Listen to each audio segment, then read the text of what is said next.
We previously saw an example of how E. coli can manipulate, how it can regulate the expression of its gene using an inducer.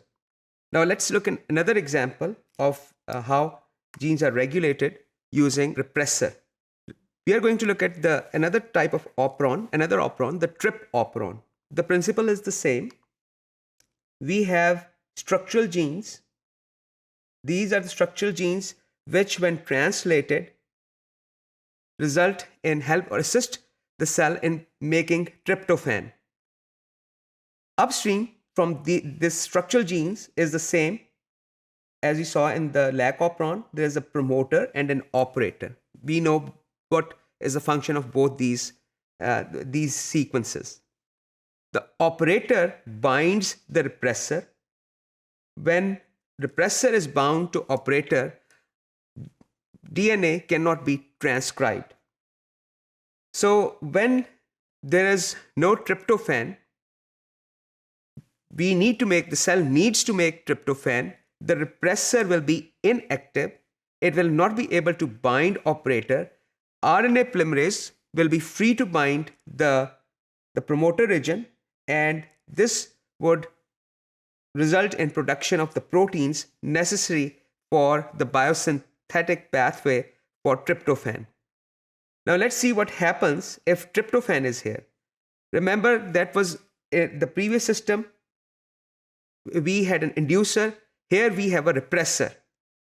And the repressor needs a co-repressor to bind operator. The co-repressor is the end product of this metabolic pathway, the tryptophan.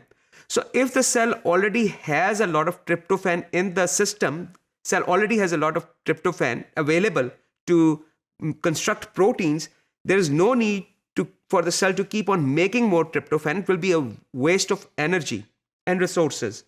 So when tryptophan is present, it acts as a co-repressor. It binds the repressor.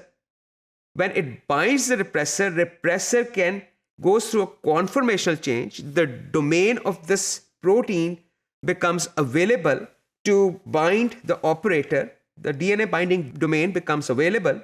It prevents the RNA polymerase from binding the promoter and conducting the messenger RNA, formation of messenger RNA. It prevents that. So here we have a system. Both the systems we have talked about are negative control. The regulatory molecule is the repressor, is preventing transcription. So the trip operon and the lac operon are the negative control. We'll look at an example of positive control. So let's do that. Here, the regulatory molecule will, when it binds the specific region of DNA, it will have a positive control, meaning that it will facilitate transcription rather than hinder it.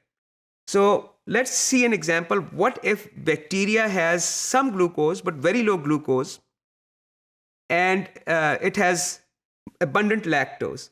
When glucose levels are low, it results in production of a molecule called CAMP. It is cyclic adenosine monophosphate. We already know what ATP is, so we also know what AMP is. Cyclic AMP or CAMP is a compound derived from adenosine monophosphate. This compound plays a similar role in humans also. When we are hungry, when this compound is produced, we feel hunger and desire to eat. It has similar function in bacteria. Let's look at that. When cyclic AMP is present, when low glucose concentration, and we have lactose in the system, so the repressor cannot bind the operator. Cyclic AMP binds a protein called CRP, which basically stands for receptor protein, which is a receptor protein, cyclic AMP receptor protein. When cyclic AMP binds it, this complex, rather than binding the operator, it binds the promoter, and it facilitates the docking of RNA polymerase at this site, and resulting in production of the structural genes, which are the same genes which we saw in the lac operon.